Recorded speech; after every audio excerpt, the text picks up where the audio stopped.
Operation सिंदूर पर अपना पक्ष रख रही है, ऑपरेशन सिंदूर के फेवर में बोल रही है।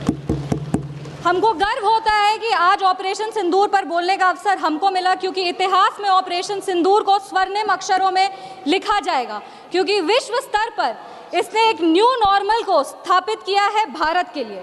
ये न्यू नॉर्मल की जो नींव है वो सदियों पहले रामचरितमानस में लिख दी गई थी, जिसकी चौपाई है, बिनय न मानत जल्द ही जड़ गए 3 दिन बीत, बोले राम सकोप तब भय बिनु होए न प्रीत। इसका अर्थ ये है कि विनय और धैर्य जरूर ही महत्वपूर्ण गुण है, पर जब धैर्य का बांध टूट जाता है तो भय के बिना उसका कोई उपचार नहीं बचता।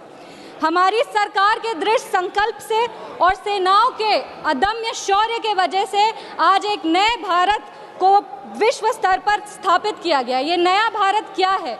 ये नया भारत वो है जो शांति के लिए गौतम बुद्ध और महावीर जी के दिखाए हुए पथ पर तो चलता है, पर अगर राष्ट्र सुरक्षा की और राष्ट्र हित की बात हो तो प्रभु श्री राम के धनुष को और श्री कृष्ण के सुदर्शन चक्र को भी उठाना जानता है।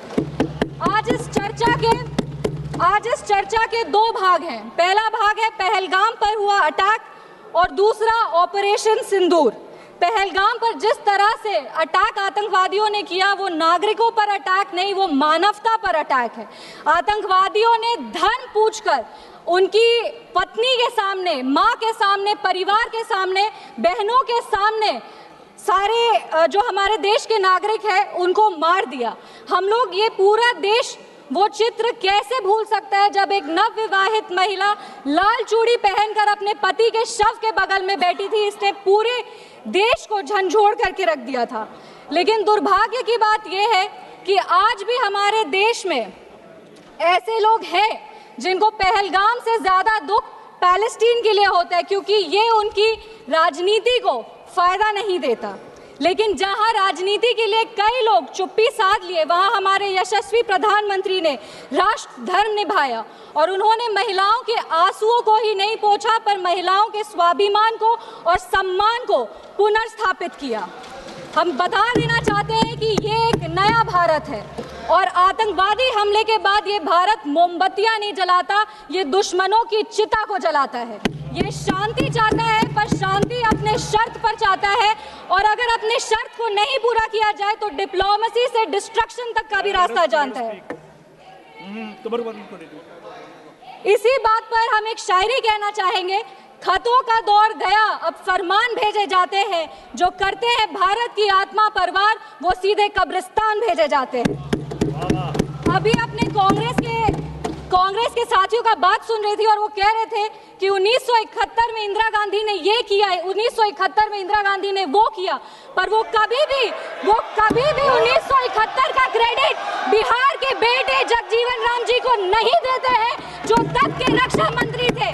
बांग्लादेश ने उनको 1971 का वॉर हीरो डिक्लेयर किया था, और रक्षा मंत्री होने के जंग के बाद भी उन्होंने सैनिकों के रिहैबिलिटेशन के लिए काम किया। लेकिन कांग्रेस पार्टी इसको कभी नहीं रिकॉग्नाइज करेगी, क्योंकि उनको दलित नेतृत्व से समस्या है। वो सिर्फ उनके साथ रहना चाहते हैं जो बाबा साहब के चित्र को अपने पैर पर रखते हैं। अगर हम ऑपरेशन सिंदूर की बात करें तो ये सिर्फ टेरर लॉन्च पैड्स को ध्वस्त नहीं किया, ये पूरी की पूरी तरीके से पाकिस्तान के हौसले को ध्वस्त कर दिया है। लेकिन एक आश्चर्य की बात है मैम, और आश्चर्य की बात यह है कि हमारे दुश्मन देश में एक युवा नेता है और एक युवा नेता हमारे विपक्ष में है। दुश्मन देश का सदन अलग है, हमारे देश का सदन अलग है, वहां के नेता अलग है, यहाँ के नेता अलग है, पर इनका सवाल एक ही है। विपक्ष का सवाल और दुश्मन देश के नेता का सवाल एक कैसे हो सकता है? मैं विपक्ष के साथियों को चुनौती देती हूँ कि अपनी राजनीति से ऊपर उठ करके कभी राष्ट्र हित की सोचनी चाहिए। अगर सरहद पर सेना लड़ रही होती है तो उनसे सवाल नहीं पूछे जाते, उनको सलामी दी जाती है। अगर विपक्ष की बात सुबह से सुने जा रहे हैं और उनकी बात को ध्यान से सुने तो वो बार बार कह रहे हैं कि सरकार ने सरेंडर कर दिया, सरकार ने सरेंडर कर दिया। सरेंडर से इनका विशेष लगाव इसीलिए भी है क्योंकि इतिहास गवाह है इन्होंने कितने बार विश्व के सामने भारत का सर झुका दिया है। 1962 में नेहरू जी की दोस्ती की नीति ने हमारे देश के धज्जियां उड़ा दिए थे। 14,500 वर्ग मील जमीन पर कब्जा कर लिया था। अमेरिका के तब के राष्ट्रपति ने कहा था कि भारत हमसे भीख मांगते हुए आया था। 1971 में वेस्टर्न मीडिया ने प्रधानमंत्री के बारे में जो भी कहा हो, उन्होंने हमारे देश के बारे में, भारत के बारे में कहा कि भारत एक धोखेबाज देश है और भारत नागरिक धोखेबाज लोग हैं। ये था भारत का इमेज आपके शासनकाल में। 1985 में CIA के क्लासिफाइड रिपोर्ट्स है कि विदेशी तंत्र भारत की सरकार को चलाती थी। इनसे जवाब मांगिए। 2001 विश्व के सबसे बड़े लोकतंत्र के सबसे बड़े मंदिर पर हमला हुआ और ये लोग चुप बैठे रह गए। 2008 मुंबई अटैक, पूरी तरीके से देश को झकझोर दिया गया, पर इन्होंने कभी नहीं जवाब दिया। अगर आज आतंकवादियों को जवाब दिया है तो वो हमारे यशस्वी प्रधानमंत्री श्री नरेंद्र मोदी जी की सरकार ने दिया है।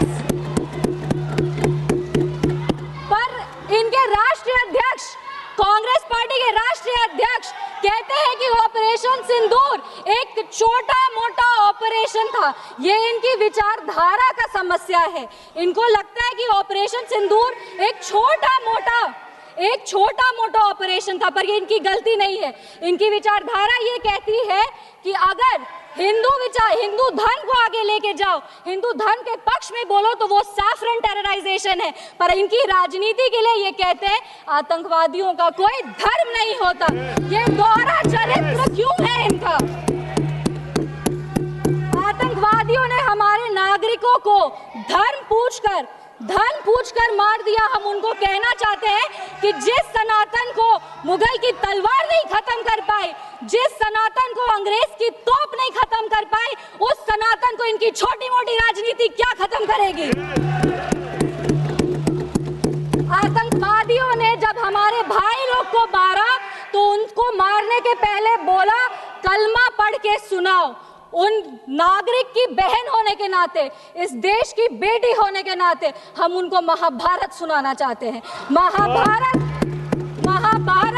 सत्य और धर्म की लड़ाई जरूर है, लेकिन महाभारत द्रौपदी के प्रतिशोध का भी प्रतीक है। द्रौपदी का बदला महाभारत है और हमारी संस्कृति में है। अगर नारी सम्मान में त्रुटि होगी तो फिर से महाभारत रचा जाएगा। और महाभारत में लिखा है धर्मो रक्षति रक्षतः। जो धर्म की रक्षा करते हैं, धर्म भी उन्हीं की रक्षा करता है। विशेष रूप से हम धन्यवाद देंगे हमारे यशस्वी प्रधानमंत्री श्री नरेंद्र मोदी जी का, जिन्होंने ऑपरेशन सिंदूर का नाम ऑपरेशन सिंदूर रखकर पूरी दुनिया को बता दिया है कि एक चुटकी सिंदूर की कीमत क्या होती है। और जिसने हमारी महिलाओं के, इस देश की बेटियों के, हमारी बहनों के सिंदूर को उजागर किया, उसको हमारी सरकार ने, हमारी सेना ने मिट्टी में मिला दिया है। अपने वाणी को विराम देने के पहले बस एक पंक्ति पढ़ेंगे। अगर उसूल पर आए तो टकराना जरूरी है, अगर जिंदा हो तो जिंदा नजर आना जरूरी है।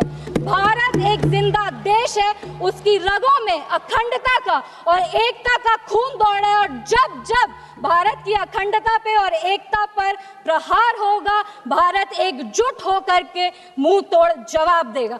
जय हिंद, जय बिहार, भारत माता की जय। जी श्री